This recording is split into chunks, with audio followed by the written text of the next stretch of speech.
ir taksi nuvažiavo, jinai užėjo, jinai 3 aukšte gyveno, bet jinai iki būto nedaėjo. Nu, tos gaujos Lietuvos, jiems ten būdavo kaip garbė atvažiuoti, vienas staliukas, vieni ten tulpiniai sėdi, va, jie tenais, prigerdavo, durniuot pradėdavo į Kuprą. Tuo momentu, jeigu pamatot, užbrėžtą liniją pradėjo eiti, tada įjungėt slaptą ginklą, 100 metrų bėgimą maksimalių greičių.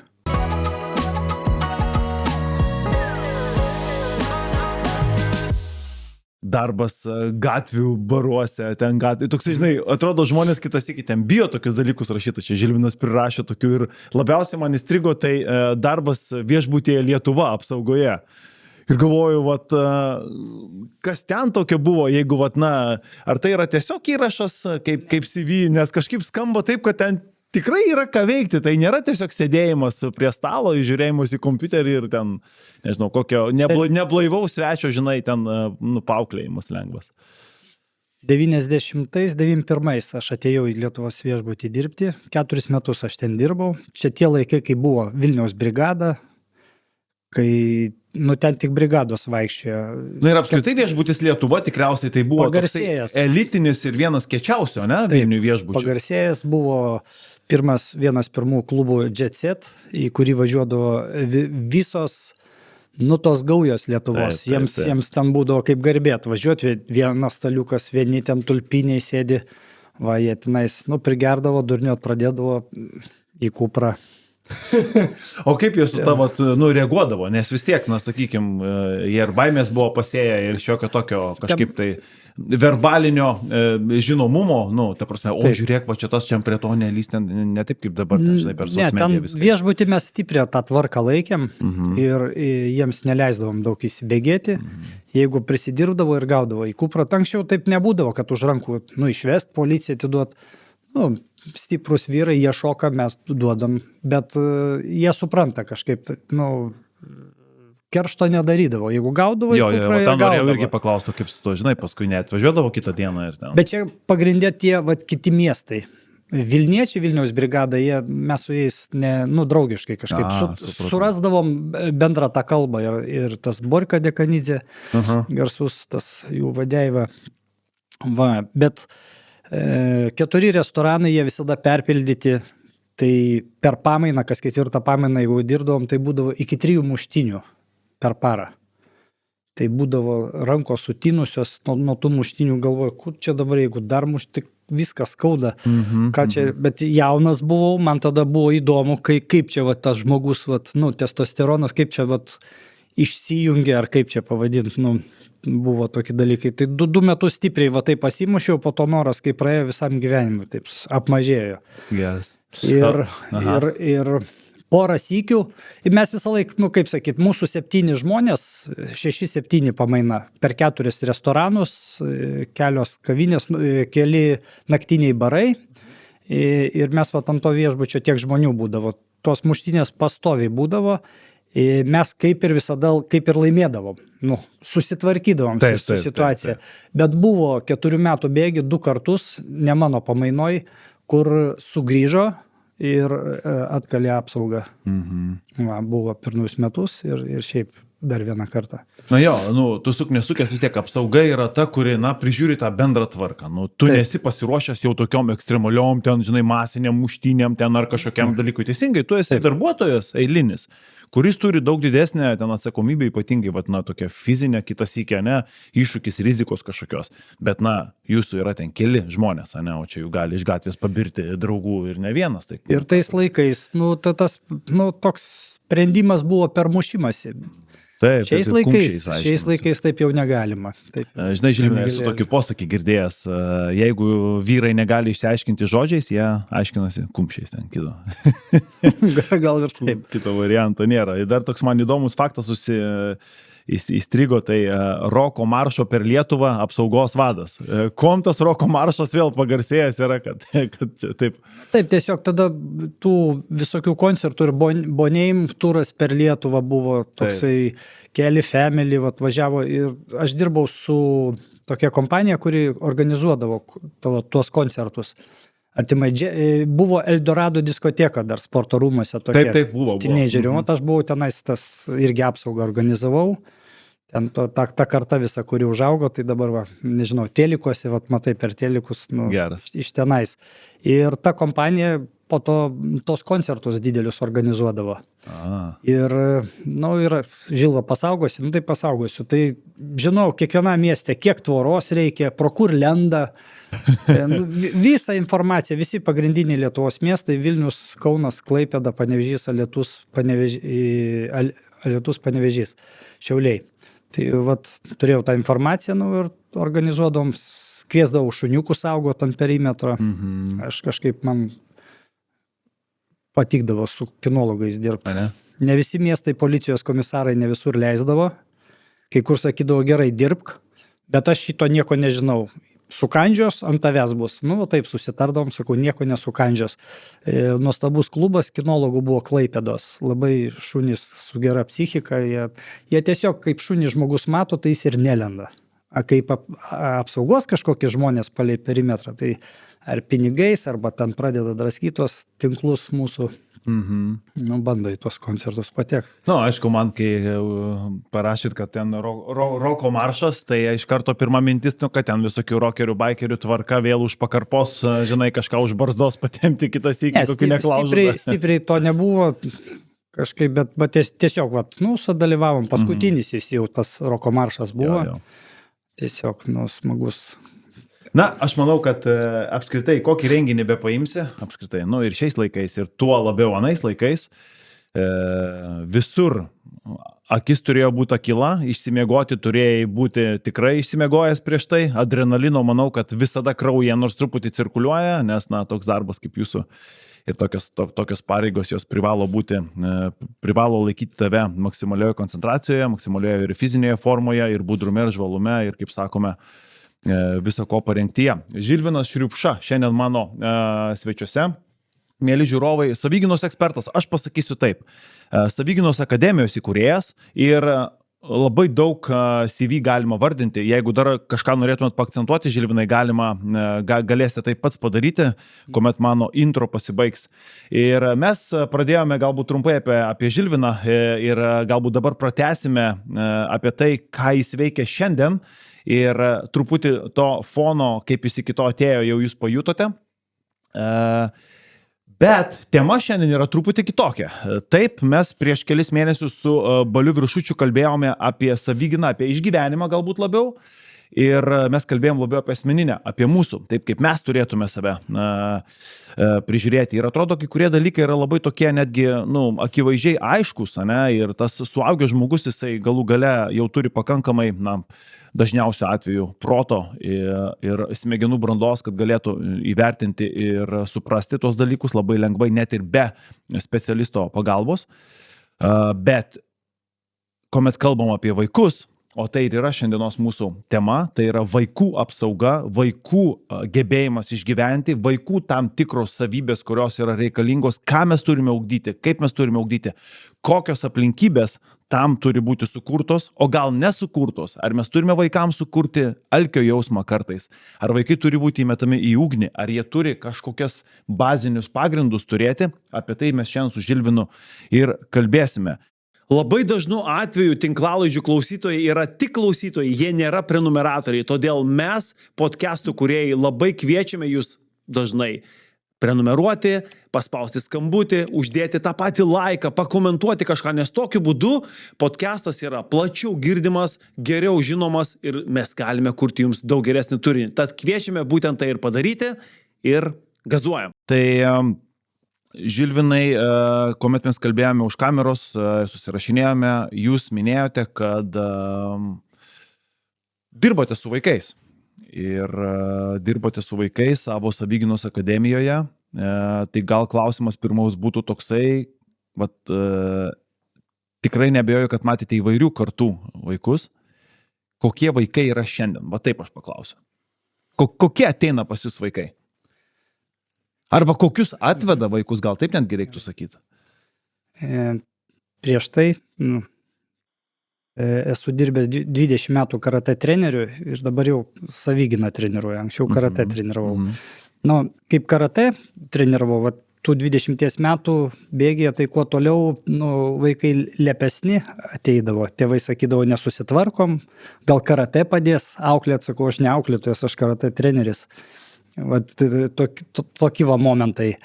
O su Savigina truputį kitaip, nors ir lepesni atrodytų vaikai, bet aš su tuo klubu vaikų treniruotėm tiek daug neįsiplėtęs, aš dirbu daugiau individualiom treniruotėm ir ateina jau dabar tiek vaikai, tiek suaugę, jie daugiau motyvuoti.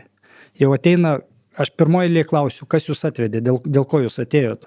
Nes kai būrelio lankyti, aš pasakau, jūs geriau eikit va, į karate, į aikido, va, ten būrelis. Va, lankysit, diržus laikysit, varžybos, realizuositės. Savigina ne apie tai. Taip. Ir man svarbu labai motyvacija. Jeigu yra kažkokia problema, tai dažniausiai kažkokia tai problema, kažkur tai vaiką išgąsdino, galbūt mokykloje kažką tai skriaudžia. Nu, va tokie savim nepasitikė vaikas, net iš kitų miestų atveža, kartą į mėnesį, kaip gali tėvai, susitarėm, sekmadienį atvažiuoja iki Vilniaus ir aš su to vaiku dirbu. Tai pasitikėjimas savim, vaikai neturi tos gyvenimiškos patirties ir jeigu kažkas ten grubiau ant jo, jis gal koks nors tylesnis, kažkas grubiau ant jo pašneka, jisai nežino, kaip atsakyti, kaip atsilaikyti, jam viskas pirmą kartą. Ir mes per treniruotės moduliuojam situacijas, kokios gali būti. Aš būnu tas blogas draugas ar vyresnis mokykloje kažkoks ten tas vaikinas. Ir moduliuojam ir mokinamės, kaip reaguoti į tai skirtingose situacijose. Ir kuo daugiau vaikas pražaidžia tas situacijas. Taip. Jam kažkokia patirtis viduje atsiranda, galima taip pasielgti. Jis gali vis tiek bijot toj situacijoje, bet jis žinos jau maždaug kaip elgtis. Ir jeigu viską taip daugiau mažiau teisingai daryti, tai gal gausis prevencija, gal ir paliks, ieškos naujos aukos. Mhm. Tai teisingai suprantu, kad toks veikiantis modelis yra tai, kad situaciją sukūrėme tokias, kokios yra gyvenime, kokios gali būti. Taip. Ir per tai tos situacijos yra kaip ir gyvenime ne tik tai, kad atpažįstamos, bet dar plus ir savybės tam tikros yra lavinamos, kaip toje situacijoje kažkaip elgtis. Psichologinis parengimas. Ant tave šaukia. Taip. Ir mokinys, sakai, šneki su to vaiku, neimk į širdį. Tai čia įėjo, čia išėjo. Jo. Arba pasimokink tu irgi ant jos tauk. Ir mes taugiamės ant kito. Mhm. Smagu būna, jis jam patiko, ir viskas, su jam užsifiksavo, kad jis irgi gali kažką atgal pasakys. Gerai, Žilvinai, o sakykim dabar toksai kontra dalykas, o kaip manot, ar reikia to iš viso? O gal tiesiog vaikas, žinot, visi gimsta skirtingi, ir charakterių tipų skirtingų, psichologinio stiprumo skirtingi vaikai būna ir galbūt jisai tiesiog turi savo gyvenimo liniją ir jisai atitinkamai ir eis per ją, sakykime, kaip sakyti. Gerai. Taip kaip bus, taip ir bus, kaip sakyti. O ar galima, sakykime, tokį vaiką, kurį iš pažiūros atrodo, tikrai labai sunku būtų. Gerai, aš paimsiu pavyzdį mano dukra. Vidurnioji mano dukra, jinai tokia yra, minkštos sielos, jinai tokia lengvo kūnelio, jinai tokia debesėlio, labiau tokį vaidmenį turi. Jinai gali užsidaryti, jinai gali būti tokia labai gera širdė. Ir atrodo, kad jeigu aš kažkur tai įmeščiau į tokią ekstremalesnę situaciją, tai jai būtų tikrai ten galbūt labai sunku, arba galbūt jinai iš viso. Ar galima tokius vaikus išmokinti ir pakeisti iš principo, mokėti vertinti tas situacijas? Ar jiems tai yra įdomu gal netgi? Pirmas klausimas buvo, ar reikia, o po to ar galima. Taip. Ar reikia? Tai, kaip ir sakiau, dirbu su tais vaikais, kuriems jau reikia. Jeigu tavo dukra kas nors užgaulioja klasėje arba mokykloje, ar yra tokia problema? Visą laiką pasiteirauju. Bet radikaliai neužkliūna. Ne. Tai jai ir nereikia nieko ten keistis labai, bet pas mane atveda, kada jau problema yra. Supratau. Ji tikrai ten stumdo, ten įspiria, pusę klasės juokiasi, o mokytoja nereaguoja. Jo, mokytojai savo darbą dirba. Tai ką tam vaikui arba tėveliams daryti? Ką, į teismą kreiptis ar kažkaip? Aš visą laiką tėveliams sakau, jūs pirmą perspėkit mokyklą, jeigu jie jau nepasielgė, negalėjo jūsų vaiko apginti, kada jūs darbe, nes atsakomybė tada mokytojo, ne? Ir nieko nedaro, tai vaikas pats ginasi, paima kėdę ir užmauna tam kitam klasiokui ant galvos, ir viskas. Tai įvyko problema, įvyko. Tai jau kodėl taip įvyko? Jis kaip mokėjo vaikas, taip ir apsigynė. Vat aš ir jį mokinu tada jau grubesnių dalykų, va tą minkštą vaiką. Ne visi, aišku, sunku jam pasikeis, kai visą gyvenimą, sakykime, pukuose gyveno, viskas, kito vaiko skriausti negalim, taip auklėjo, aš dabar čia atveda psichiką, turiu laužyti į priešingą pusę. Čia toks jautrus dalykas, čia irgi negali per stipriai vaikas įsigas. Tai daug šnekamės iš pradžių su to vaiku, kad aš suprasčiau, ant kiek jis gali to tokio Taip, tiesa, nes tai juk yra. Bet aš jį tikrai mokinu grubesnio atsako, kaip kraštutinės priemonės. Bet vaikui sunku pasirinkti, ar jau čia kraštutinė, ne kraštutinė. Atsakau, niekas šiame pasaulyje neturi teisės tavęs skriausti. Ir aš jau tos grubesnės tada mokyklos, jeigu tave muša, tu ginkis, kaip moki, taip ir ginkis. O po to įsiaiškinsim, kas ten kaltas buvo, kas nekaltas. Bet svarbiausia, kad mokykla žinotų, kad ta problema yra, kad nepasakytų, jūs tylėjote, reikėjo sakyti, mes būtume kažką padarę. Tai vat, namų darbai. Čia ir mergaitėm, ir berniukam? Taip. Tas pats, ne? O koks tas procentas vis tiek? Jaučiu, kad daugiau galbūt į berniukų pusę, ne? Tuos, kuriuos skriaužia, tai berniukų, bet lanko daug mergaičių. Tėveliai galbūt atveda jau kur paauglės, tai mergaičių gal daugiau lanko negu berniukų. Gal berniukai eina į dziudo lankyti, į tuos tokius boksą, gal jie daugiau į tenai tėveliai veda. O į savyginą mergaitės atveda. Ir mergaitės. Mes mokinamės tokių dalykų savyginos, tų veiksmų, kur sporte uždrausta, tai mes mokinamės tuos dalykus, kas sporte yra uždrausta. Pavyzdžiui, akytės, kaklas, nosis, skausmingi taškai. Ne? Va. Ir paauglės išmokinti yra lengviau negu suaugusias moteris. Nes suaugęs žmogus susiformavęs, vien sakau, uždėk ant veido ranką. Negali žmogus, negaliu, čia svetimas žmogus, kaip aš uždėsiu. Ir buvo viena moteris, jau galvojau, nuleisiu rankas, tikrai aš jos neištreniruosiu. Bet vis tiek mes treniravomės, jinai vaikščiojo treniruotės, po pusės metų jai uždėt kažką pasverti vyrui už gerklų, mažom raidėm jau tai pradėjo, bet pusės metų reikėjo, kad jinai persilaužtų ir kada jau jinai gali, jinai tam tikra ramybė yra. Jeigu mane skriaus, tai bent jau aš darysiu tą ir tą. Bet trūko pusę metų. Su mergaitėm jos greitai. Treneris pasakė, reikia. Aš būnu tas, kaip čia, statistas. Manekenas. Jo, tai pastverė, viskas, sakau, daugiau nereikia. Matau, akis ar paraudusi gerklė apibraižyta, nosis kreiva. Ne, juokauju. Tenka laikyti, taip. Norite pokyčio? Prisijunkite prie FitMe bendruomenės, pasinaudokite nuolaidos kodu, spauskite čia ir gaukite mėnesio nemokamą prenumeratą kartu su mitybos planais, sporto programomis bei specialistų konsultacijomis ir dar daugiau.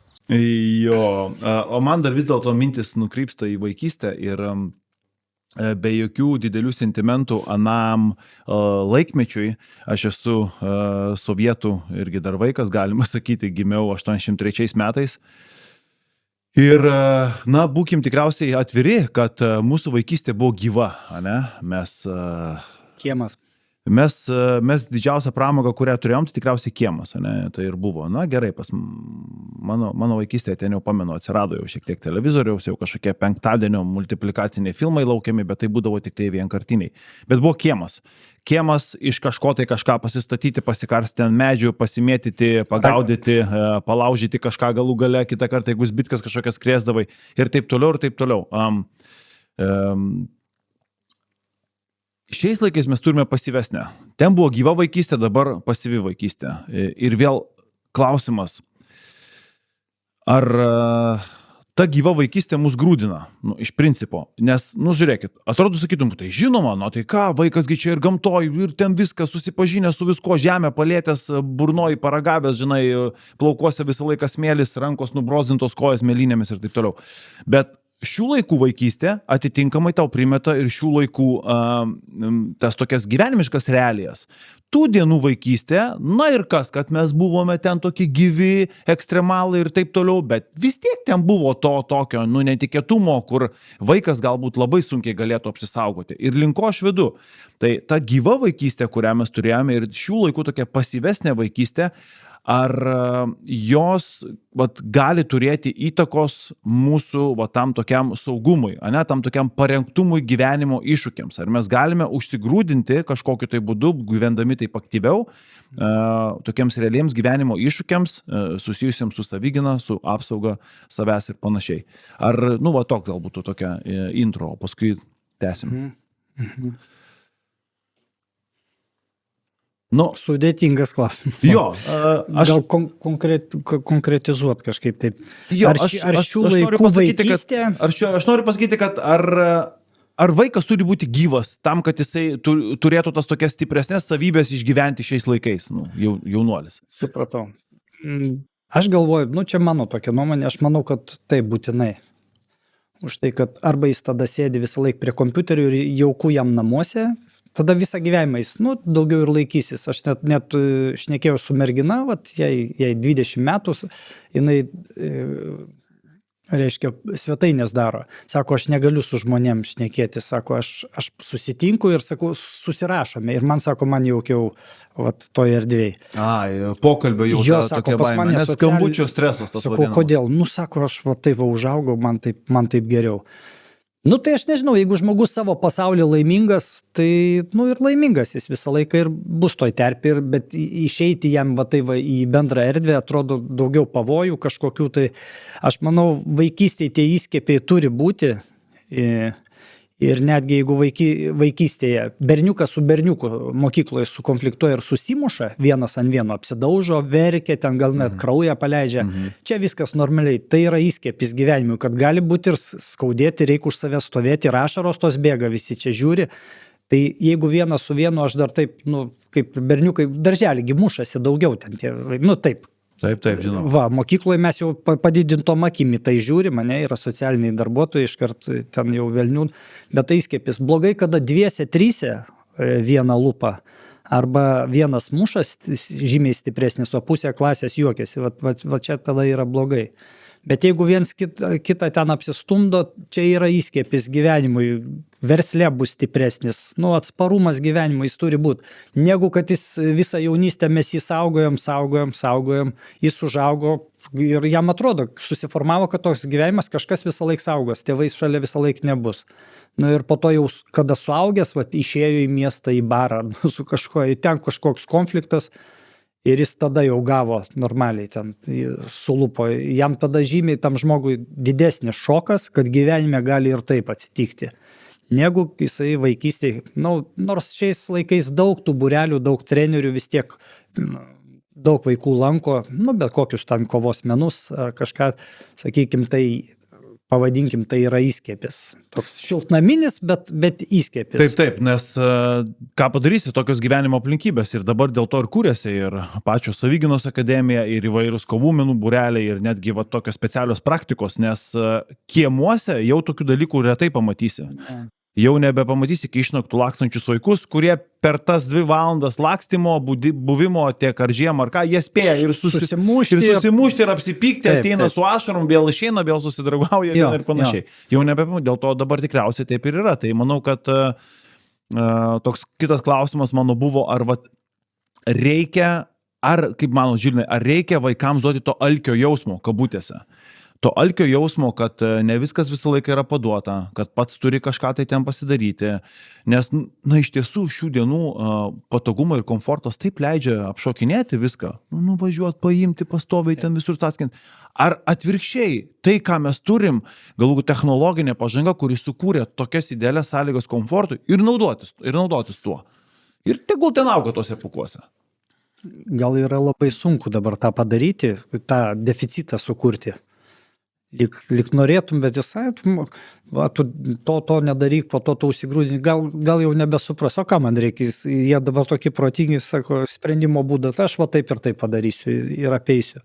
sunku sukurti. Gerai būtų, nu, ir aš kaip tėvas norėdavau sukurti savo sūnui, kai jis mažesnis būdavo, bet nu, mes sodė gyvenom, mums paprašiau tą futbolą pažaisti, vat kiemas nuosavas yra, nu, su jais užsiimti reikia. Jeigu mes vaikystėje praleidžiam tą momentą ryšį, kaip sakyti, neįtvirtinam su vaikais, po to ten jau nebesigaus to deficito vadinamas sukurti, nes jie jau pradeda savo žymiai anksčiau tą gyvenimą gyventi, kompiuterį juos pasiglemžia telefonai. Taip. Ir čia su tas savigina kaip ryšantis, tai tarkim, kaip jau vaikai jau vyresni, ne, paaugliai, ten prasideda į gimtadienius pas draugus, vakariai ilgiau pabūti lauke, ten su draugais ar kaip, ir mes norim, kad vat jie, tai bet tu man praneškas pusvalandį, nuleidžiu, bet jeigu išeina, vat jis tėvelius gerbė, supranta dėl saugumo ir kad tėvams ramiau jisai pranešinėja, o kitas gali būti, jeigu ryšio nėra, jis tiesiog meluos. Parašys su draugais, aš ten bus, kuris vėl nežino kur. Tai tą ryšį su vaiku reikia stiprinti ir nu, neprarasti. Netgi jeigu jisai tenai kažkur jau ne ten jau eina, tai vėl grįžus nereikia ant jo ten šaukti, nes jis kitą kartą nepasakos, kur jisai buvo.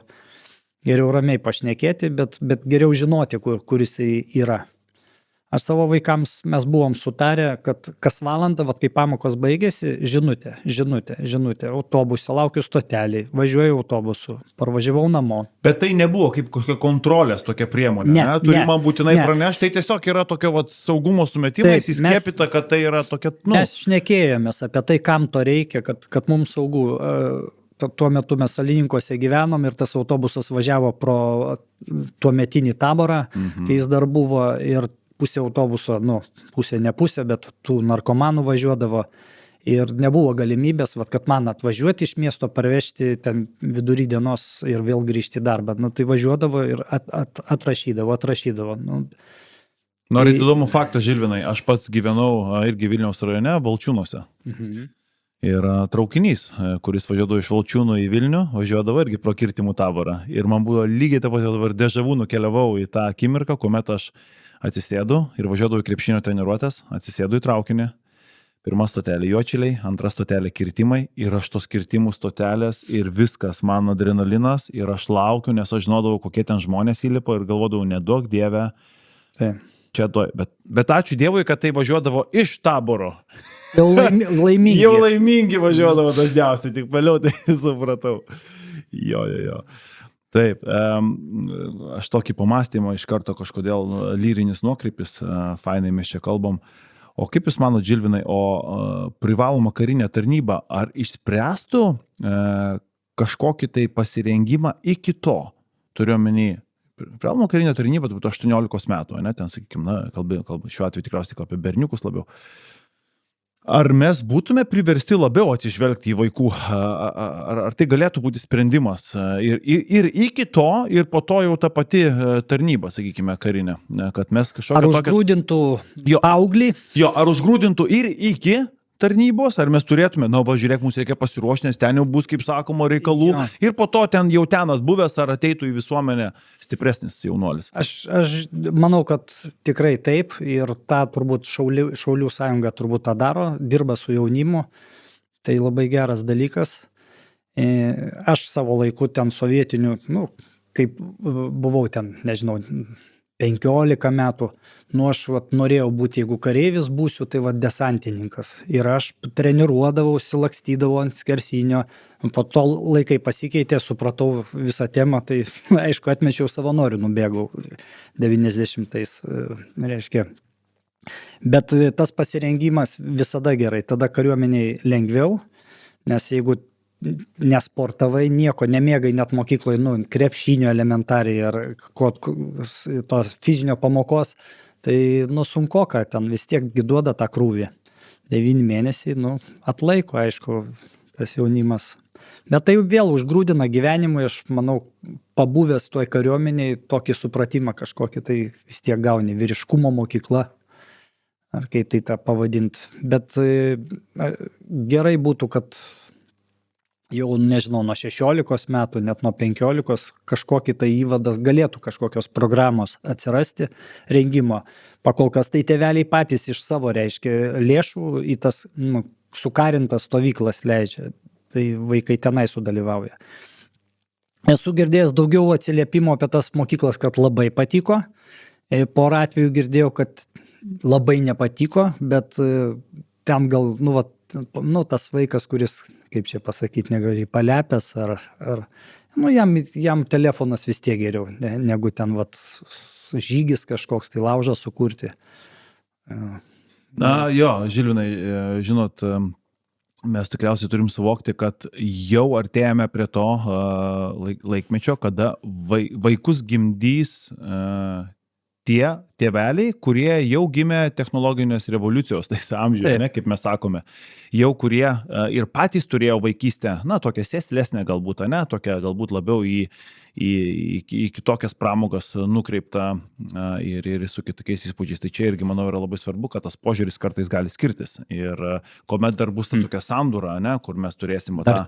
Aišku, tai yra labai gerai, nes tai bus kažkokia simbiozė, vis tiek kažkam surezonuos, kažkas su kažko pradės dalintis, pabandys suplakti šios du dalykus, sugebės šiuolaikinės technologijas ir tą komfortą apjungti su tam tikru, kaip sakėm, alkio jausmu, kur aš irgi asmeniškai labai pritariu ir aš ir savo sūnų, ir netgi savo dukras, aš visą laiką truputėlį, auklėju ir sukuriu tas situacijas, kad jos suprastų, kad kažkur reikia pastangų įdėti šiek tiek daugiau, kad čia aš nespėsiu paskui tave visko apibėgti, kad čia reikia kai kur pačiam grįžti, nors tu visą laiką viena akim stebi, tu visą laiką telefoną galbūt laikai rankoje, maža ką, tu gali žinoti, bet perspėjai, tu kartais aš kelis kartus netgi buvau taip truputėlį pasekęs, galima sakyti, juk nesunku kitas iki padaryti tokį triuką. Tavo vaikas, tarkime, šiuo metu keliauja, tu sakai, kur tu esi? Aš esu stotelėje, sakykime, aš sakau, gerai, stotelėje svarbiausia, tu nežiūrėk į telefoną, dairykis, stebėk periferiją kaip gyvūnas, gamtoje ir žiūrėk, lauk, viskas tvarkoj. Ir tu tada po 2 minučių ar po 3 padarai dar vieną skambutį ir tučto jau atsiliepia, nes rankoje telefonas ir paspausti mygtuką sekundės net nekainuoja. Kaip tu taip greit atsiliepiai, žinai? Tu iš kuprinės spėjai išsitraukti telefoną ar ten iš kažkur ir taip greit Sakau, tu tikriausiai žiūri telefoną. Prigavai. Jo, tai aš kažkaip kitas sykį irgi, labai esu už tai, kad truputėlį to komforto, to truputėlį išėjimo iš tos zonos mes tikrai turime sukurti vaikam ir tokiu būdu šiek tiek jos grūdinti ateinantiem gyvenimo iššūkiam. Bet jeigu mes dabar kalbėtume apie tas tokias prevencinės priemonės, apie tą tokį kažkokį instruktažą, Žilvinai, jūsų galima siūloma, šioje vietoje tikriausiai reikėtų atskirti berniukus ir mergaitės, aš spėju, kokia pas jūs yra politika to amato, to meno, kai jūs norite išmokinti savigynos elementų. Supratau, kad situacijos irgi tikriausiai yra skirtingos. Mes truputėlį išgirdome, kad tai yra ten berniukus labiau ten muša, skriaudžia, stumdo ir taip toliau, mergaitėms galbūt yra kitaip. Tai pabandykime tada atskirti, gal papasakokit truputėlį, kaip yra su mergaitėm, kaip yra su berniukais ir pereikim prie tos tokios prevencijos sukūrimo. Kaip mes turėtume ir tėvam įskiepyti kažką perduoti ir tuo pačiu apšviesti, edukuoti žmonės. Ta savigina jinai skirtinga labai ir netgi saviginos treneriai skirtingai tą supranta ir visi, kas kovinės sporto šakas, kiek žmonių, tiek nuomonių yra. Bet berniukus ir mergaitės tikrai kaip atskiros programos, čia nėra taip kaip karate vienodai, visi gali treniruotis, reikia žiūrėti į asmeninės savybės, bet išskiriant tai vaikinams, kol jie jauni, būsimi, jauni vyrai, paaugliai, juos reikia fiziškai stiprinti, nes jų kaip tik tas didysis augimas, raumenys, jie greitai atsistato, pamiegojus, kitą dieną vėl krūvį gali laikyti. Tai visi ir aktyvi gynyba, tai yra ir boksas, ir kojų spardymai, imtynės, simbiozė, šitų dalykų stiprinti tą vyrišką dalį. Tiesiog nieko čia naujo. O su merginom yra kitaip, jos nėra kaip vyrai, kaip vaikinai, jų anatomija kitokia, raumenų struktūra kitokia, nervų sistema, psichika kitokia. Ir jeigu pas vyriokus pečių juosta stipresnė, vat, rankos, ne, tai pas moteris nėra to stiprumo. Pas jos stipresnės, stiprumas yra kojose, pas jos stiprios kojos. Ir aš akcentuoju merginų įgimtus ginklus. Tai yra nagai, žinomi dalykai. Nagai, dantis, balsas ir kojos. Ne, balsu tai jūs galite kviestis pagalbos šaukt, galite šnekėti, socialinis ginklas, susitart su užpuolėju. Kaip tai? Šnekėti jo kalba, šnekėti, kaip čia šventą melą, meluoti tą, ką jisai nori išgirsti. O gerai, o jeigu pamodeliuotume situaciją, labai įdomu. Įsivaizduokit, kad jūs esate tas blogiukas, vat ką jisai gali sakyti merginai, arba kokius esate girdėjęs. Jis nieko nesakytų, aš istoriją gal papasakosiu, čia Klaipėdoj buvo senai ta istorija, bet man mergina viena pasakojo, jinai buvo pakliuvusi tą, reiškia, jin kažkur grįžinėjo kažkad vakare iš kažkur tai ir jie sako, aš net nepastebėjau, mane pastvėrė ir į krūmus tempė, suknelę plėšė, prie vartaus. Taip. Ir sako, aš jaučiu, kad aš nieko padaryti negaliu. Tai jinai pradėjo ką, va tą socialinį ginklą, gerai, nusiramink, tai ne taip grubiai, taigi aš čia viską susitarsim, viskas aš ne prieš, sako.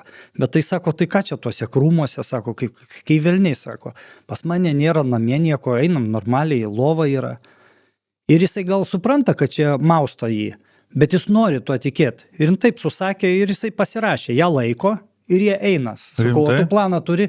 Ne, sako, neturiu, bet nuo tos situacijos jau jinai atsitraukė. Sako, ėjom, to sako, aš matau mašiną taksi. Sako, ir aš pabandžiau, ir pavyko man ištrūkti, aš tiesiai į tą mašiną, jis vyjosi, iššokau, sako, vežk mane iš čia, kas yra, mane užpuolė, va čia tai taksistas ten raktą pasiėmė. Kaip filme dabar pasakot, aš atrodo žiūriu. Vienos iš, čia yra administratorė vieno iš barų Vilniaus, reiškia, gatvėje. Oho. Va, ir jis įsisuko, jinai va jam prikrovė ir toj vietoj momentiškai suveikė. Va socialinis ginklas, jausti tą užpuoliką ir mokėt pasakyti tą, ką jis nori išgirsti. Čia aukštas levelis, lygis aukštas jau. Čia aukščiausias, iš tikrųjų, žodžiais įspręsti, kad nereikėtų kumščių. Kita mergina, kartu dirbom psichologė, jin dar tada nebuvo psichologė, jinai, reiškia, studentė buvo prie Bigo. Ten statėsi dar tik tai tie namai, buvo jau pastatyti, užbigo ten tie termitnikais vadinu, tokie aukšti. Ir jinai ėjo namo ir mašina stovėjo, išėjo ir žmogus, vaikinas ant kapoto išsilankstė žemėlapį buvo. Sako, sakyk, atsiprašau, gal parodysit, kur aš čia randuosi, va toks dalykas. Sako, aš priejau ir pasilenkiau. Jinai sako, o Jezu, taip. Už kaklo stvėrė, greitai į mašiną. Ja pastvėrė, sako, irgi nieko negaliu. Gerai sėdos ir į priekį, į galą ir jin pradėjo šnekėti, kad viskas tvarkoja, aš nesipriešinu, aš sutinku, važiuosiu su tavim, bet taip už kaklo negrėb. Va taip gražiai, jis ją atleido ir lipant į mašiną, jai pavyko pabėgti, ištrūkti iš jo. Va tokios porą istorijų, kai sušnekėjo teisingai. Taip, kai yra, tavo balsas yra tavo labai stiprus įrankis. Jo, bet va čia momente, čia nėra taip taisyklės, reikia šnekėti tą ir tą. Va reikia jausti, akis žiūrėti, čia jau psichologija pasijungia, tiki, jis netiki.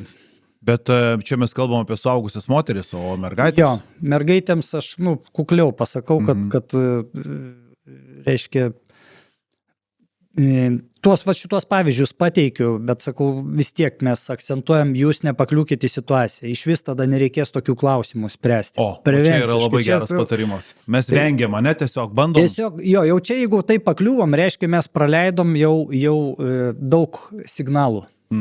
Jeigu mus pastvėrė. Tai pirmam atveju gal jinai su ausinėm ėjo ir negirdėjo, kaip prie jos pribėgo. Taip. Tai reiškia, naktį vaikštant ar vakare ausinių negalima dviejų ausių užkimšti, tik viena ausis, kita tegu ausinė, kabo šonė kažkaip tai. Arba, jeigu viena, tai tiesiog viena. Jo, kad vis tiek matyt, kas aplinkui dedasi. Toks žodis, nežioplinėt. Čia jau aš gal savo tokią taisyklę, praeini 10 metrų, vis tiek apsižiūri, aplinką, viskas tvarkoja, toliau eini, tokie. Tai ties ko mes čia sustojam? Jo, ties tom tokiom savybėm mergaičių, tai sakykime, vienas iš tokių, nu, mes... Aha, nepakliūti situaciją. Pakliūti situacijose. Tai rinktis draugus prasideda nuo draugų. Tai reiškia tada ir laisvalaikio praleidimo formos, ar tu su sporto bendruomenė labiau sportiški, ar jūs ten iš šokiai. Geriausiai, kad su kažkokia veikla, reiškia, paauglės, būtų prie kažkokių draugų. Blogiausiai, kada, tiesiog madingai mieste renkuosi prie Balto tilto, ten visokių įdomių žmonių ateina, o ten irgi yra narkotikų taškas. Ir tenai stumdosi irgi. Jo. Va, ir tada labai įdomu, čia naujai iš kito rajono susipažinau su naujais vaikinais, ten slidžiausiai ir yra. Nuo draugų čia prasideda, tai kad nenueit tuo keliu ir tėvams reikėtų žinoti draugus savo vaikų, turbūt visi pagrindė, kaip ir žino. Bet čia pirmoji prevencija. Toliau, jeigu apie paauglius šnekant, jau paauglystėje nori į gimtadienį, mamą išleisti, ilgiau pabūsiu gimtadienį tenais. Tai vis tiek, pasiteirauja mane, ar bus suaugusių draugai kokie ten irgi, gali tik klasiokai, tik klasiokės būt, o gali būti kompanija, ten ateis iš kitos mokyklos tokie faini vaikinai, irgi įdomu dalyvauti. Tai mes kaip tėvai išleisdami daugiau susirenkam informaciją. Būtinai apsitarti kelintą, grįžti namo. Grįžimas namo. Gali būti ir antrą, jeigu atrodo saugu, vala nematė, bet kaip tada grįž? Ar kažkieno tėveliai parveš? Ar geriau mes patys nuvažiuosim? Tu niekur pati ten jokiais būdais, jokiais ten autobusais, nesąmonė. Šiais laikais visi mašinas turi, geriau atsikelt, nedažnai tuos gimtadienius nuvažiuoti ir parsivežti. Arba tėvai. Jeigu tokios galimybės nėra, tada, tarkim, taksi. Taksi mes patys iškvieskime. Taksi važiuojant, čia galima, jeigu mes patys kviesim, mes matysim mašinos numerį, kokią mašiną. Jeigu pati mergaitė kviečiasi, tai mes galim neturėti, tarkim, jinai dingo ir telefonas dingo, tai mes nežinom, į kokį taksą iškvietė. Tai tą iškvietimo, tą žinutę gali screenshotą padaryti, tėvam iš karto atsiųsti, kokią mašiną ją pasiims. Nereikia laukti gatvėje, atvažiavo kažkaip laiku išeiti, kad nebūtų tenais dar 10 minučių laukimo to taksi, tiesiog ant gatvės, tas stovėjimas irgi nereikia, palaukti, tarkim, namuose. Atvažiavus taksi, kad jinai privežtų kuo arčiau laiptinės, nuo šeimų daugiabutį ar prie namo. Kai privažiuoja likus 3 minutėm maždaug iki atvažiavimo žinutė, aš jau prie namų. Išeinam arba pasitikti, arba per langą matykime tą mašiną. Jeigu tai laiptinė daugiabutis, numatom, dukra išėjo iš mašinos, įėjo į laiptinę, ten 9 aukštis, tarkim. Tai pradarykim duris, paklausykim, ar į liftą įsėdo, ar lipa laiptais, jeigu žiūrint koks aukštas. Netgi toks dalykas, aš duosiu pavyzdį, kodėl to reikia. 98 metais mano pažįstama, reiškia, irgi kažkokiam tai bare paošė, kiek ten buvo, 24 metai gal, grįžo namo, taksi išlipo, laiptiniai 3 aukšte gyvena. Ir taksi nuvažiavo, jinai užėjo, jinai 3 aukšte gyveno, bet jinai iki būto nedaėjo. Ją pagrobė, išsivežė. Ieškojo 5 paras. Čia policija, komisarai, čia ant kojų buvo sukelta. Policija ėjo per kaimynus, gal kas matėt, žmonės bijo, policija nieko nepasakoja, nenori. Žmonės bijo dalintis. Mes kaip artimiausi draugai, su draugu ėjom per kaimynus, tos pačius ir sakėm, papasakokit. Bet tik tai be jokių policijų, tai mums papasakojo, kad 3 vaikinai tempė į golfą mašiną, mums papasakojo, policijai nepasakojo. Sako, mes nieko perdavėm tą informaciją ir jau po 3 paros tas, kad ją ras, ar gyvaras, labai krenta tas tikėjimas. Bet į 5 parą rinktinėras išvadavo, susiekė 98 metais, pagal telefono skambutį užpelingavo. Tai čia buvo kažkoks susitarimas taksisto su... Ne, taksistas ne prie ko. Tiesiog jin grįžo namo, o laukė jau jos koridoriui, kad ją pagrobtų ir pareikalauti pinigų. Na jo, tai šiuo atveju, vat, aš tokie esu, tarp kitko, vat, Žilvinai, truputį jūs galbūt ar nutrauksite, gal mintį, prisiminkit, ką norėjo sakyti ar tęst. Aš vieną iš tokių, vat, norėjau klausti jūsų, kokias savybės mes, vat, kiekvienas vaikas būtų idealu, kad turėtų arba ugdytų. Tai viena iš tokių savybių, aš buvau užsirašęs kalbėti į kamerą, na čia kabutėse. Tai reiškia, kad vaikas mokėtų įrašyti save, tą patį iškomunikuoti, juk šitą dalyką jau dabar visi turime kišenėje, ten yra kamera, tai yra stiprus ginklas, ane? Taip, šitą žaidžia kaip ir video įrašyti, jam patinka. Aha, labai geras patarimas. Tiesiog kvailio, kad tu kažkam ten įrašyti. Tokius dalykus jūs akcentuojat Savigynos akademijoje? Pakalbat apie tokius, kad tai gali būti kaip jūsų ginklas. Konkrečiai tą, ką dabar paminėjai, ne. Galbūt paimsim į ginkluotę. Tai mane paimkite asistentą. Gerai. Šiaip aš gal su suaugusiais tada daugiau, tą tokį dalyką, kad tas su žmogum šneki, jam, čia psichologiniai, turbūt psichologijai tai aprašyta, šneki, duodi mintį kažkokį ir stebi pagal pajautą, pagal akis, mokintis nuskaityti žmogų, tipažą. Tie užpolikai irgi, koks jisai yra. Čia baro huliganas, ar jisai narkomanas, ar jisai maniakas. Čia irgi skirtingos kategorijos. Ir kuo anksčiau žmogų nuskaityti, maždaug koks jisai yra. Tai mums visiems to verta mokintis. Paaugliams sunkoka ta psichologija. Bet jeigu aš tarkim kažkoks tai nepažįstamas vyriškis prie paauglės artėja ir jum baisu, tai aš sakau, garsiai, aiškiai pasakot, stok, neartėk prie manęs, ne, per kokius arčiau 4 žingsnių neprisileist. Ir jeigu jisai sustoja ir atsiprašau, aš norėjau kažką paklausti, jis neartėja, šneka kažką tai. Neartėja, tai gal galima dar klausyti, ką jis nori, bet reikia labai konkrečiai pasakyti. Garsiai, ryšliai, aiškiai, užtikrintai, kad neartėk prie manęs, aš nenoriu, kad tu artėtum. Šitą išsakyti. Bet jeigu jisai, ką jūs, panelė, aš netyčia, aš nenorėjau jūs gąsdinti ir vis tiek jisai link jūsų artėja. Tai tik tai mygdo jūsų budrumą, to jūs pastvers. Tai tuo momentu, jeigu pamatot, užbrėžtą liniją pradėjo eiti, tada įjungiat slaptą ginklą. 100 metrų bėgimą maksimalių greičių.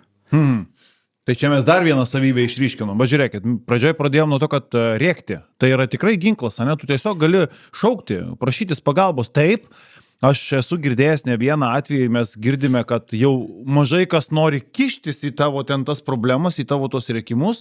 Tipo, ten reikia kažkas, tiek to ten gal jo bėdus, nelysiu, aš ten maža kas. Žmogus prašosi pagalbos. Aš tikiu, kad atsirastų tokių, kurie padėtų, gal tokių ir dauguma būtų. Reikia rėkti, gaisras, tada geriau reaguoja. Labai geras. Tada, gaisras, kas dega, tada įdomu. Tai žodžiu, balsas, ne, rėkimas, tai yra pirma. Tada antra, jūs paminėjote tas psichologinis, ne, tai tapti tokiu, verbalinis dalykas irgi čia prie rėkimo šnekėtis, ne? Čia psichologija. Bet aišku, su vaikams tai yra tikrai nelengva. Sunku, kad čia su suaugusiems. Distancija, atstumas, prevenciškai stengtis 4 metrai, nes iš vieno žingsnio, pareigūnai treniruojasi, reiškia, neprisileidžia arčiau negu per ištiestą ranką. Bet jie suaugę, už jų pečių įstatymas, pilnas diržas specialiųjų priemonių, tai jie gali sau leisti per žingsnį, o civiliai tuo labiau vaikai, paaugliai. Bet Žilvinai, žiūrėkit, šiandien mes turim progą perduoti tėvams, kad tikrai galima to išauklėti ir pasakyti, kad jeigu matai, kad yra nepažįstamasis, laikyk iš jo periodo atstumą. Laikytis atstumo. Aplamai turi pokalbis vykti namuose saugumo šitą temą ir susitarti. Jeigu vaikas mažesnis, dabar truputį nueisim, kad jeigu jis mažesnis, nežinau, darželinukas ar pirmose klasėse, jis būtinai turi mokėti atmintinai tėvelių telefono numerius, adresą, gatvę, šitos dalykus jis turi mokėti. Ar jisai pasiklys netgi, kad jis policijai pasakytų, šitą būtina, kad jisai žinotų. Koks geras patarimas, reiks paklausti. Sparas tikrai žinau, kad žino mano numerį, o įdomu, dukra vidurinioji, mažoji, tai tikrai dar ne. Toliau apsitarti mokykloje, tarkim, kad keliautų namo visą laiką tuo pačiu keliu. Daugiausiai kažkokios aplinkybės antras variantas, bet visą laiką grįžinėti antrų kelių ir būtinai išaiškinti, dėl ko to reikia. Jeigu kažkas tai atsitiktų ar kažkaip, mes ieškosime staigiai va tam kelyje, kur tu grįžinėjai iš mokyklos lyg išėjai, o iki namų nedaėjai. Ten ieškos, ten šukuosim, gal kažkas nukrytė. Tai kad būtų vat, susitarimas, kad vat, tuo keliu eina. Labai geras patarimas. Toliau mobilus telefonas. Gali būti programėlė įdėta tėvam, nu kaip ir sekimo matyti, kur telefonas. Jo, GPS.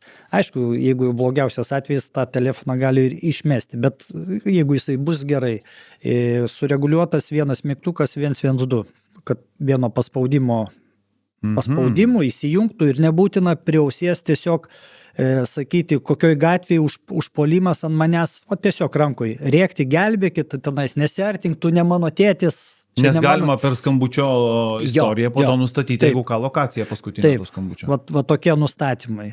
Jeigu telefone lieka 50% baterijos, jau geriau tada riboti žaidimus. Kad liktų iki namų daėjus iki rozetės, kad tos baterijos liktų. Taip. Va. Na tai va, tai kas liečia telefoną. Žinutės, kas valandą, ar kaip susitarėm, va, kur esu. Kad kaip įprotis būtų. Tai čia va, turėtų būti toks pokalbis ir karts nuo karto, va, kaip pats darai, tokius patikrinimus. Nu, bet tai iškart matysis, jeigu kas valandą va, tas įžymė, tai vaikas įsisavino tą taisyklę, jeigu ne, o kodėl tu nerašai? Aš pamiršau. Nu, bet tai rytoj parašysi. Taip. Nu, va, kažkaip, kad įvesti, kad tas būtų. Va čia prevencija yra, va, tie momentai. Jeigu, tarkim, buvo tokiu atveju, kad dingo vaikas ir kiti vaikai matė, kažkoks dėdė jį nusivedė.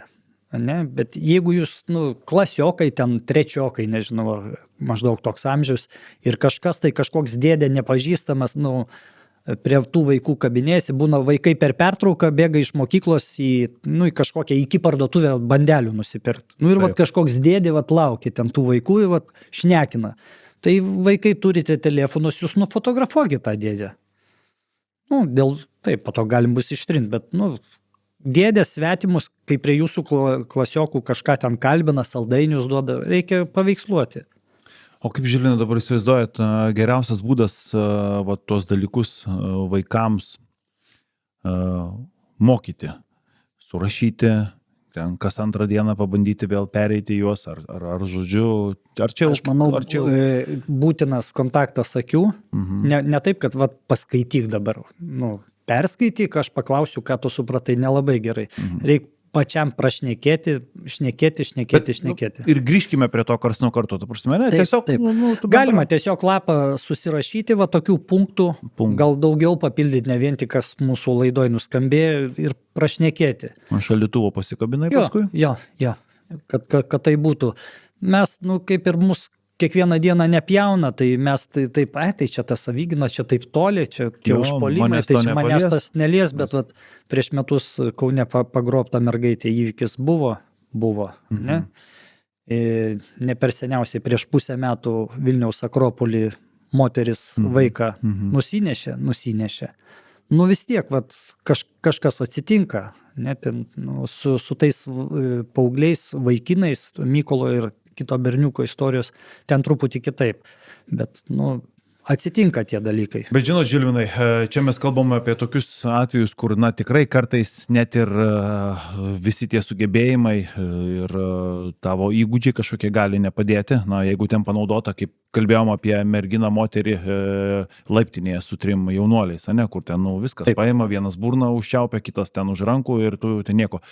Tikrai, bet kodėl tai yra svarbu, mano galva, klausant jūsų, galų gale tai yra ir ryšys su tavo vaikais, tam tikras, vat kaip tu perdodi savo erudiciją, išminti, tam tikras patirtis gyvenimiškas. Kitas dalykas, tai grūdina tave vėlgi gyvenimui, galbūt kitokiom situacijom, kada tu žinai, kad yra ne tik tai ta tokia laisvai gyvenanti pusė tavo gyvenimo, kuri tiesiog pagal tėkmę eina, bet yra ir tam tikra nustruktūrizuota, kur reikia kažką išmokti, yra tam tikra sistema, reikia kartais pamastyti į priekį, porą žingsnių, kažkokių. Tai yra tam tikras netgi kaip ir mokslas, ne tik tai, kad... Taip, tai kad ir versle, gali taikyti tuos dalykus, visur irgi ten pavojų, gali pinigus prarasti, ne tu atsargus, prevenciškai tu apsidraudi, Taip. ne kokie partneriai, ar jie patikimi ar nepatikimi. Nu, čia mūsų gyvenimas iš tikrųjų yra. Ir dar ką norėjau pasakyti apie tą merginą, kur sakai, 3 užpuolė, burną paėmė, nieko jin padaryti negalėjo.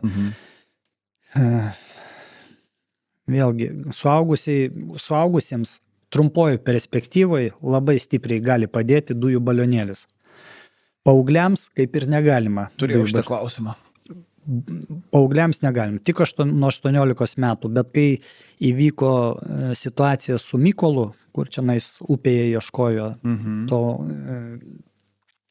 ir lygiai prieš 3 mėnesius, nuo to įvykio, truputį anksčiau, mano sūnus grįžinėjo iš autobuso stotelės į Sodus ir jam pasirodė, kad kažkas paskui jį eina, jis labai įsiganda. Ir aš pažeidžiant įstatymą, aš nupirkau jam dujų balionėlį ir sakau, jeigu pajusi, kad reikia puršt, sakau, puršt sūnau, visą balionėlį aš dar nupirksiu, aš tas baudas susimokėsiu.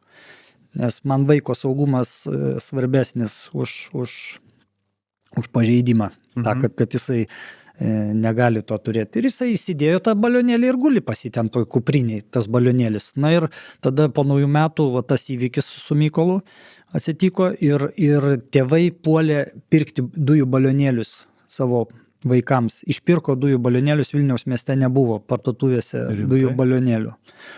Ir pajuto tai, sužinojo jau mokyklų direktoriai, ir čia jau dega jų kėdėt, nes jeigu pradės vaikai purškinėti ten mokykloje, bet nieks nepurškinėja, bet konkrečiai mano sūnaus mokykloje direktorė padarė kratą per kuprinės su policija ir pas visus, kuriuos rado, ten, nežinau, pokalbiai buvo tenais, bet tai reikia tada, aš sakiau, tai tu į mokyklą nesineš, tai reiškia kažkur laukia kažkokią slėptuvę daryti. Nors ant tos bangos Skvernelis pasakė, kad siūlysiu įstatymą ar kaip, kad vaikai galėtų nuo 14 metų turėti dujų balionėlius, jeigu tėvai nupirktų jiems. Taip. Ir tada tiesiog ant tėvų atsakomybė, jeigu ką, permatoma ir viskas tam. Ir tada mane užpuolė žurnalistai, čia gal 3 televizijos skambino, o kaip jūs žiūrite į dujų balionėlį nepilnamečiams? Sakau, aš kaip tėvas sakau, tik tai už. Bet jūs suprantate, kad jie mokykloje pradės purškinėti? Sakau, kiek atvejų jūs žinote, kad vaikas vaiką nupurškė mokykloje? Gal aš nežinau, gal jūs žinot? Sako, nežinom. O kad vaikai dingsta ir dedam ant svarstyklių tą ir tą dalyką, kas yra pavojingiau. Kitas dalykas, mokykloje dujų balionėliai, galima sureguliuoti. Kokie pasiūlymai? Sakau, Seimo nariai turi patarėjus, gauna algas, tegu sugalvoja tuos saugiklius, bet aš siūlyčiau, gali būti kažkokios tai dėžutės, nežinau, sudėjo po pamokų, pasiėmė savo daiktus. Kaip ir telefonus, užrakino po pamokų pasiėmė. Kažkaip tai spręst tą momentą. Bet kad gaunasi, mes suaugę turim teisę apsiginti, ne kažkokias priemonės spec naudoti. O paaugliai vaikai net neturi ir to. Ir taip jie fiziškai, kaip sakyt, ir psichologiškai, dar tik tai augantis žmonės, o dar ir negali naudotis jokiom gynybos priemonėm. Vėlgi, čia tokia tema labai jautri. Mes dabar kalbame ir suprantame puikiai, kad yra ir įstatymai tam tikrai, yra ir rizikos ir tikrai mokykloje gali porą atvejų tokių nutiks, tai busgi skandalas didžiulis, bet nesinori nusižengti. Bet aš irgi būdamas tėčiu, 3 vaikų, pagalvoju, žinokit, nežinau, tikriausiai, kad tas tėviškas saugumo, vaikų saugumo, apdraudimo, edukavimo jausmas, jisai kartais gali perlipti. Ir paklauskit bet kurio tėvelio, ką jis dėl savo vaiko galėtų padaryti, tai jisai galėtų laisvės netekti laisvai dėl to. Jo. Aš atsėdėsiu savo. Jo. Tai čia mes, aišku, dabar kalbam labai taip stipriai, mus gali čia komentarais užbombarduoti, ką jūs čia nusišnekat ir taip toliau, bet būkime šioje vietoje nepopuliarūs, o žiūrėkit, dabar jūs paminėjot savo sūnų. O kaip, Žilvinai, jūs kiek vaikų turit ir 2? Kaip suprantu, jie jau yra... Sūnui tuoj bus 17, dukrai 22. Dukrai 22. Kaip jūs juos, sakykime... Edukavot, auklėjot savyginos arba apsaugos? Aš labai norėjau, kad mano vaikai pas mane treniruotųsi, bet dukra nuėjo šokėjos keliu, jinai šokių trenerė ir baigė šiais metais universitetą, šokių mokytoja bus. O sūnus treniruojasi kickboksą, bet ne pas tėtį. Nu va. Bet ar buvo kažkokie tokie pradmenys įskiepyti, kaip ir minėjote ten? Žaidimo formoje vaikystėje, aš daug su juo imtyniauju, tokio mušamės, ne? Bet tame ir gimsta jis vikrumą lavinį. Labai jam tada patikdavo, žaisdavom į tokias muštynės. Supratau, su sūnum. Viskas aišku. Mūsų tinklaladėje vandens pertraukėlė ir mes renkamės Akvilės vandenį šiai pertraukėliai. Vanduo, kurį atidarius, jūs galite būti tikri, jog jūs esate pirmas, kuris prisiliečiate prie šio nekalto vandens. Ultra Clean technologija, išgaunamas vanduo, neturi jokio sąlyčio absoliučiai su nieku, apart jūsų lūpų ir gomurio. Atsigaivinam ir tęsė mūsų pokalbį. Paminėjote tą atvejį Kaune, tai dar grįžkime truputėlį prie tų pačių mergaičių. Su berniukais kaip ir supratau, išmokykime juos laikyti rankas pakėlus, jeigu ką. Distanciją, apsisaugoti žandikaulį, kur gali gauti ir tave gali atjungti, apsaugoti truputėlį kūną, kad tavęs iš vieno smūgio neatjungtų ten kažkur tai kepenis atsiprašant ir kada ten nukrenti, ar ką ten galvą apsaugoti, galų gale ten ir tas truputėlį jų ir... Ir imtynių pagrindai irgi labai svarbus. Muštynės prasideda nuo smūgių. Pats pavojingiausias momentas, kaip pradžioje atsistoja ir tu nežinai, iš kurios pusės atskris. Nes jeigu praleisi, tai reiškia, tom kova ir baigsis. Bet kada suartėja, susikimba viens į kitą. Va ten, aš manau, toj vietoje yra saugiau. Taip. Nes jam skauda ir man skauda, bet jau to tokio sąmonės praradimo nebus. Mes voliosimės tenais, pavargsim abudu, bet jau ten saugiau. Todėl distancija arba... Ten yra laiko pagalvoti galų gale. Taip. Tai arba distancija tokia, kad jūs nepasiekia su rankom, arba artėti griebt. O tas vidurys, jeigu žmogus, tas oponentas vyresnis, ten berniukas, lankęs boksą, tai be galo sunku. Aišku, čia toliau jau eina, jeigu boksininkas puola, reikia nesiboksuoti, reikia imtyniauti arba kojoms spardytis. Jeigu imtynininkas, tai nereikia imtyniauti, reikia boksuotis arba kojomis. Arba bėgti. Labai gerą paminėjau savybę, aš manau, kad jinai yra kiekvienam vaikui yra labai svarbi, tai yra tiesiog vaiką išmokinti bėgti. Čia namų darbus užduodu visiems, tiek suaugusiems, tiek vaikams. Užduokim dabar dar. Dabar, labai šalta, bet jau kai bus pavasaris, atšils, susiraskit kažkur tai ar artimiausiam stadione, ar kažkokią tai tiesų taką, kur jūs neužkliūsite. Maždaug 100 metrų atsimatuot, nemažiau 60. Tai 100 metrų, tai maždaug nuo futbolo vartų iki vartų, tiesioji. Tarkim, jeigu stadione atėjot, prašylot keliukus, lengvai apibėgot vieną ratą. Ir viskas, atsistojot į startą ir tą 100 metrų reikia prabėgti maksimaliai greitai, kiek jums išeina. Pasiruošėt, šovėt. Sprintą, nubėgot, uždūsot, atsikvėpavot, ratuku atėjote, telefone pasėdėjot, kol pilnai atsistatėt. Jėgos sugrįžo, antras bėgimas ir tai 5 bėgimus.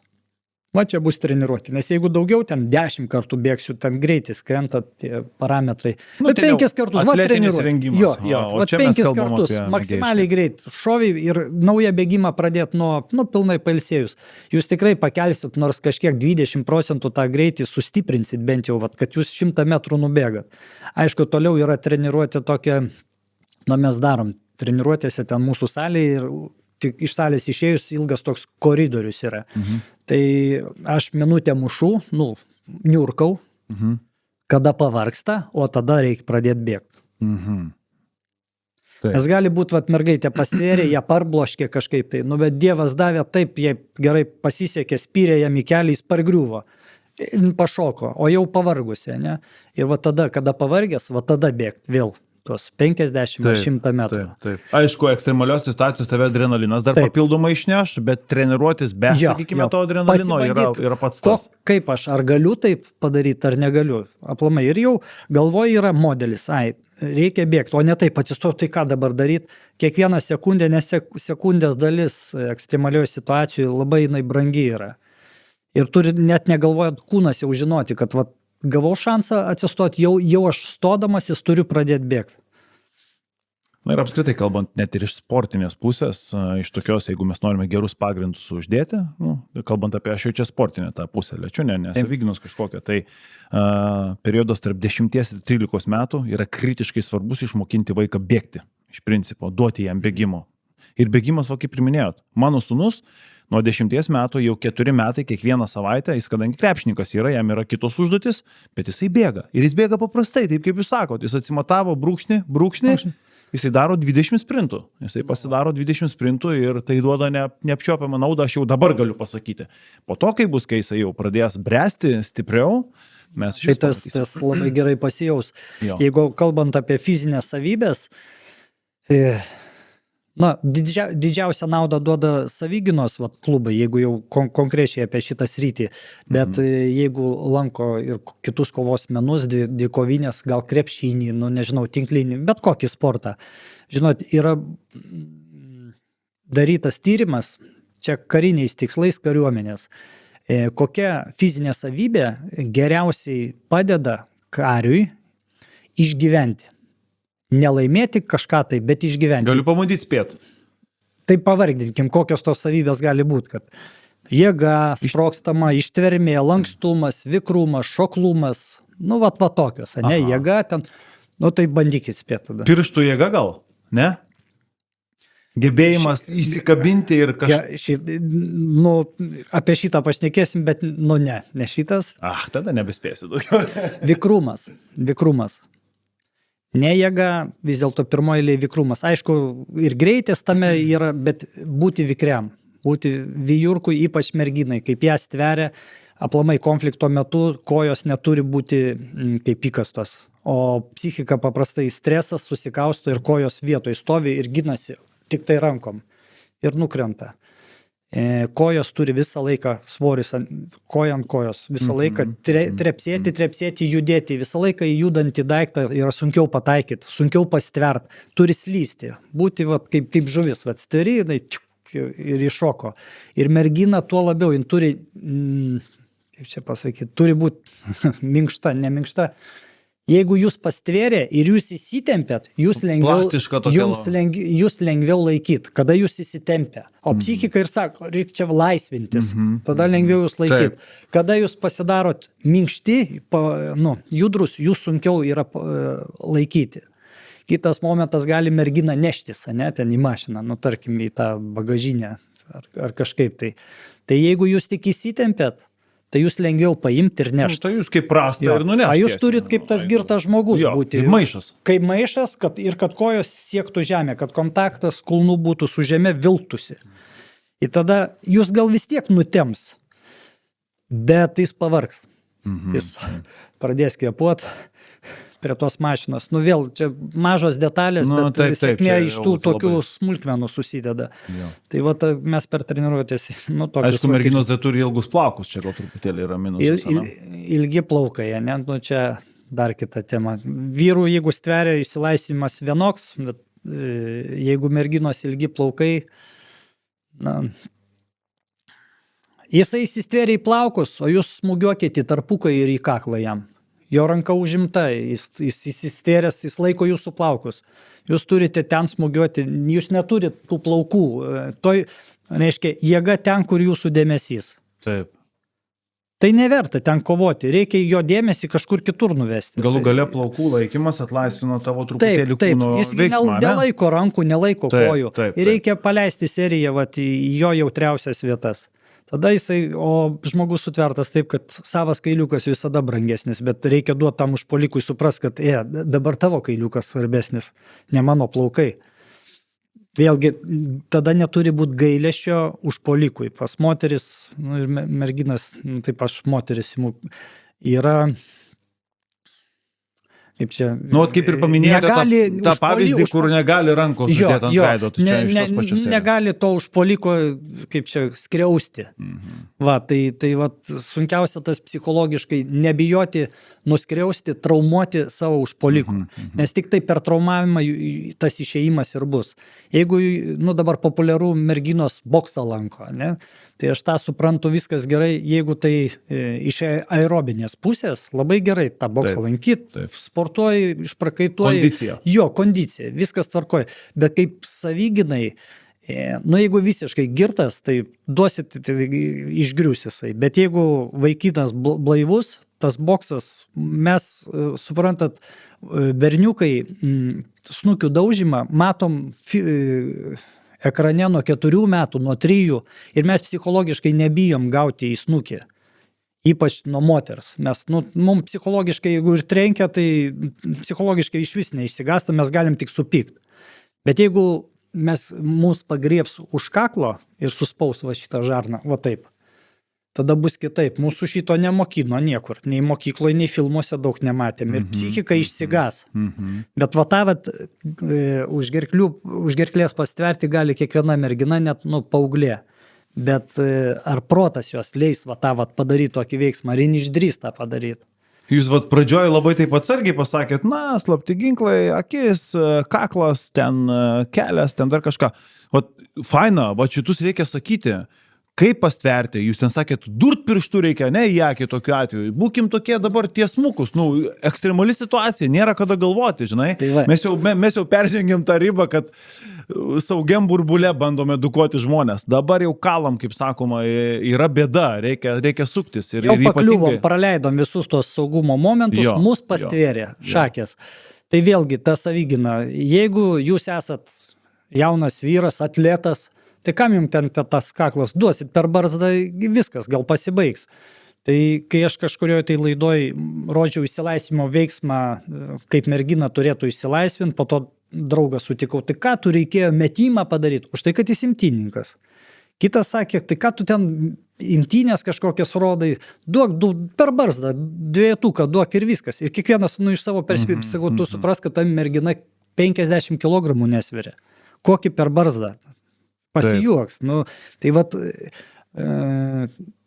aš apeliuoju, nu, kaip mano žiūriu kaip į mokinį, tai ar vat paauglė, ar moteris 50 kg, ar vyriškis jau, nu, vyresnio amžiaus, ar sužeistas karys, ar šiaip, nu, traumą turi. Nu, va tokie žmonės, kaip jiem apsigint. Ten Krav Maga saviginoje atrodo labai efektyviai, jie ten labai intensyviai boksuoja, bet visi instruktoriai va tokiais sprandais, va tokie pečiai, va tokie, tenais kaip rinktinė aras, tokie žmonės. Tai jiem tinka. O kaip mergina ateis ir va tai va paims va, mane ar tave prie sienos, va tai va prismugiuos, nu, to nebus. Dėl to reikia atsisukti tos įgimtus ginklus, bet nebijot to panaudoti, ne? Pastvert, jeigu pastveri, arba iš vis nesver, bet jeigu stveri, tai daryk 100%. Suleisk nagus. Jo, nagai, per akis, netikėtai, va tokiu būdu gali. Bijau, va čia rankas laikė, va tokį, jeigu padarė ašaros neblogiau negu dujų balionėlį. Taip, ir sutrinka matymas iš principo. Jo, ir pradubliuoja į tarpukų įspyrimą, ne, tenais.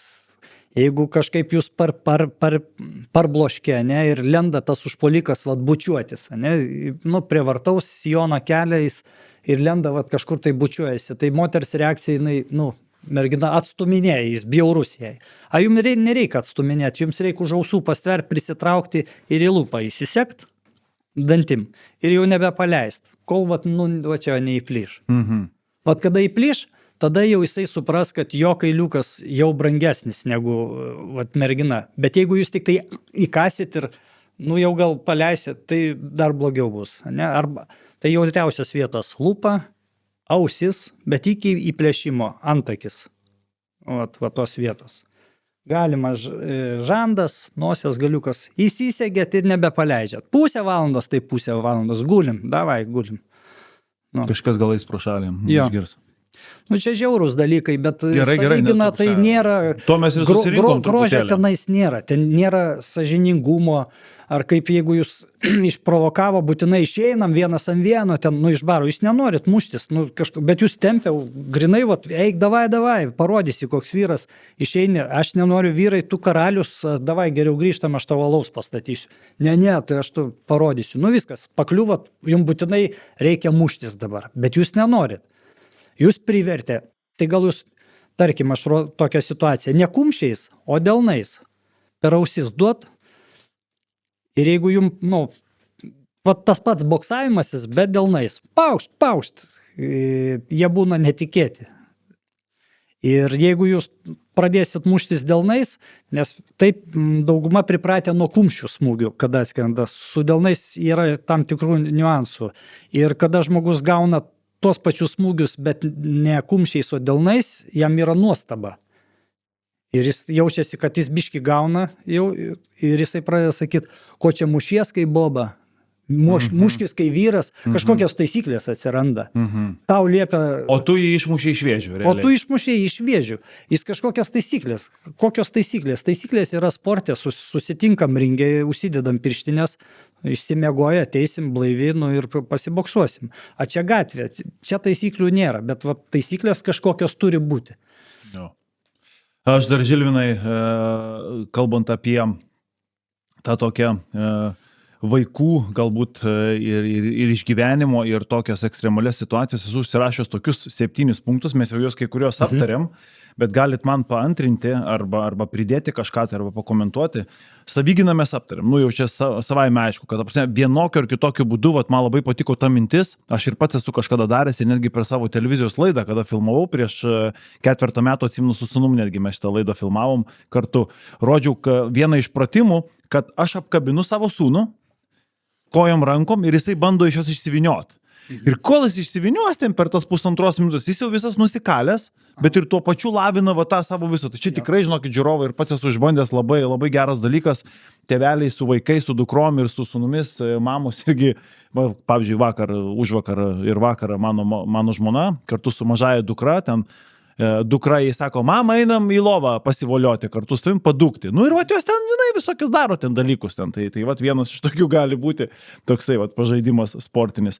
Tada antras dalykas, komandinė sporto šaka, kuri priverčia tave į kažkokią rolę įeiti, padėti, lyderio savybės kažkokias išreikšti, ne, kur kartais irgi būna tokių situacijų, galbūt ekstremalių, kur tau reikia, kažkokiam būrelyje būnant, suveikti kažkaip, surinkti visus, duoti kažkokį nurodymą, kažkokį tai ir panašiai. Tarp vaikų, ne, gali būti toks dalykas. Tada trečias dalykas yra, aš šachmatų susirašęs, tai yra strateginį mąstymą tiesiog lavinti. Taktika strategija. Jo, taktinė strategija. Laipiojimas, tai yra tokia, mes irgi dabar turime tų boulderingo sienų, kaip sakoma, kur tu tiesiog moki laipioti ir tai yra ekstremalių atvejų mokėti kažkur tai tiesiog. Čia darbas su psichika, spec padaliniuose, tai būtina alpinizmas privalomas dalykas. Nu va, matot, jūs geriau šitą dalyką žinot. Tada plaukti, tiesiog mokėti plaukti, nes, 2/3 žemės yra vanduo, žinai. Ant žemės mes einam, vandenį eisim rankom, sakoma, taip kad. Tada apie rėkimą kalbėjom ir apie kalbėjimą į kameras kalbėjom. Tai tokie dar būtų mano kažkaip tai patarimai, galbūt ir žiūrovams, ir nežinau, kaip manot. Jie visi naudingi. Aš dar vieną momentą tokį noriu pasidalinti. Čia vienas paauglys man pasako iš mano mokinių. Vilniaus mieste pasirodo formuojasi, čia gal ateities, reiškia, mes matome, kad ir Voltas, ir Bolte dirba juodaodžiai mūsų Vilniaus mieste ir kartu auga ir jaunoji karta. Reiškia, paauglių yra tų migrantų. Ir jie būna šią vasarą, jie susirenka iki 40 žmonių ir jau jie kažkokia tokia jėga. Ir jie jau tenais, jau mūsiškiai biški būna pasistumdo. Ai, šit kaip čia jums pasakoja, kad tarp paauglių jau eina kažkokie tokie. Mieste baltas tiltas, tenais jie prie Cupo, Kudirkos aikštė. Įdomu. Tai čia taip, dėl pamastymui, kas ateity. Jie irgi susirenka į savo tokį grupę. tokie dalykai yra. Tai čia tiesiog pamastymui. Geras tas pamastymas mane nuskraidino į Daniją. Aš ten gyvenau 2 metus, kuomet žaidžiau krepšinį paskutiniais savo karjeros metais. Ir man kadangi irgi įdomu ir kultūra, ir sociumas šiek tiek. Tai kuomet aš kalbėjausi su vietiniais žmonėmis, jie taip irgi, čia, kaip sakant, vėl neoficialu, ne kažkur tai čia rašyta, čia tiesiog yra, kaip jūs iš lūpų į lūpas girdėjote iš paauglio, kad tokie dalykai vyksta, tai ten irgi, kad atseit įsileido jie daug imigrantų. Ir jie buvo karo pabėgėlius, priėmė, sukūrė idealias sąlygas, viskas tvarko, integravo į visuomenę, kalbos, gyvenama vieta, mokyklos atskiros, žodžiu, kad jie taptų pilnaverčiais, pilnateisiais, kaip įmanoma greičiau nariais, kurie keltų ekonomiką, dirbtų ir taip toliau. Taip. Ir viskas ten yra neblogai, ten tikrai daug, aš esu ir pats dirbęs su imigrantų smulkiais verslais, kartu su jais uždarbiavęs ir viską. Bet labai stipri koreliacija. Jeigu jų gatvėse buvo viskas laisva, jeigu jų Kristianijoje, kaip sakoma, ten, kur jie parūkydavo žolę, būdavo visiškai kita kultūra ir visa kita, labai daug atsirado tokių grupelių, grupuočių, kurios kišo pagalius, kišo kojas kažkur tai, tam, kad perimtų kažkokią valdžią, atsirado gatvėse šiek tiek daugiau kriminalo, atsirado daugiau visokių prekybos taškų, ginklų prasidėjo ir taip toliau, žinoma, ir sunkių kriminalinių nutikimų ir kaip sakoma, vis tiek kažkur tai destabilizuota, kažkur būna. Vėlgi, absoliučiai jokios antipolitikos, ten sakykime, migrantų klausimų. Tiesiog taip yra. Tiesiog tokios situacijos, kurios mums turi sukelt visą laiką dvejonę ir pamastymui. Tam tikrą atsargumą. Ja. Jo, tai Žilvinai, prie pabaigos artėja jau mūsų pasikalbėjimas su jumis, tai įdomiai čia šiandien taip toks laisvas, lengvas pokalbis, aš irgi atėjau praktiškai be jokių klausimų, galvojau, kaip mes čia su jumis pakalbėsime ir jisai yra nekomfortiškas, jisai yra nepopuliarus tokia, sunku tokius pokalbius daryti ir galų gale mes juk transliuojame visą tai dideliai žiūrovų auditorijai. Gal dar turite kokį nors palinkėjimą, gal kažką tai norėtų tokio perduoti greito, trumpo pamastymų žmonėms ir, nežinau, palinkėkit kažką. Saugumo jausmas, instinktas turbūt stipriausias pas žmogų yra, bet mes mažiausiai tam skiriam dėmesio. Pasirengimui žmonės turi suprast, kad jeigu patys nepasirūpinsit savo saugumu, niekas nepasirūpins už jūs, nei policija, nei dar kažkas, tai nei valdžia. Tai į tą reikia investuoti, aš turiu omeny į žinias, nors prevencinius dalykus žinoti. Ir vėl, aš taip žiauriai noriu pasakyti, pakartoti savo draugo tokią nuomonę. Jisai sako, jeigu žmogus nesirūpina savo saugumu, tai taip jam reikia. Jo. Čia pas mus tarp trenerių taip, tokios kalbos. Va. Valstybė gali nepasirūpinti, todėl viskas mūsų rankose, domėkitės, galų gale ne iš trenerių, iš YouTube galit kažkaip daug tos dabar informacijos. Dirbtinis intelektas sugeneruoja informaciją. Paprasčiausius dalykus teisingai susidėliojus, nepakliūti situaciją, prevencinius, kad nereikėtų rankomis jau tų savigynos veiksmų ar kitą žmogų ten žaloti, tai geriau į situaciją nepakliūti ir viskas bus gerai. Aš Žilvinui noriu visų mūsų klausytojų akivaizdoje padėkoti ir ne akivaizdoje ir ausy girdoje, nes kai kurie galbūt mus klauso Spotify platformoje. Noriu padėkoti už šį sudėtingą pokalbį. Tai yra tikrai sunku transliuoti. Aš suprantu, kad jūs savo pamokose, treniruotėse, jūs tai perteikite per savo patirtį, per praktiką, per darbą, bet kalbėti į mikrofoną, į kameras, tokius dalykus yra nelengva. Todėl visi, kurie mūsų klausotės, jeigu jums kažkur informacija kažkokia pasirodė per jautri, gal per nelik drastiška, tiesmuka, neteiskit, nevertinkit, stenkitės šį pokalbį išgirsti tarp eilučių. Mūsų tikslas buvo pažadinti jumise atsakomybę prieš mūsų vaikus ir mes suaugę, mes galime savimi pasirūpinti ir galime save plakti ir mums gali kažkas tai duoti velnių, tuo tarpu vaikais turime rūpintis mes turime kartu su jais sukurti sistemas nedidelės, mes turime juos išmokinti, nukreipti ten, kur reikia, ugdyti tas savybės, kurios padės tiems vaikams bent jau tam tikrose kasdienėse situacijose, neduok dievė tose super ekstremaliuose, kurioms irgi reikia vienaip ar kitaip ruoštis. Tai dar kartą dėkoju Žilvinai, kad apsilankėt. Ačiū Visiems žiūrovams irgi didžiulė padėka. Labai kviečiu užsiprenumeruoti mūsų kanalą, kaip visuomet. Tai yra labai svarbu dėl sklaidos, dėl įsitraukimo viso ir dėl galimybės vėliau vėl jums kurti gerą turinį, paspausti skambutį, nepamirškite, kad galėtumėte gauti naujausius mūsų įrašus. Laikas, jeigu patiko, nelaikas, jeigu nepatiko, viskas tvarkoje.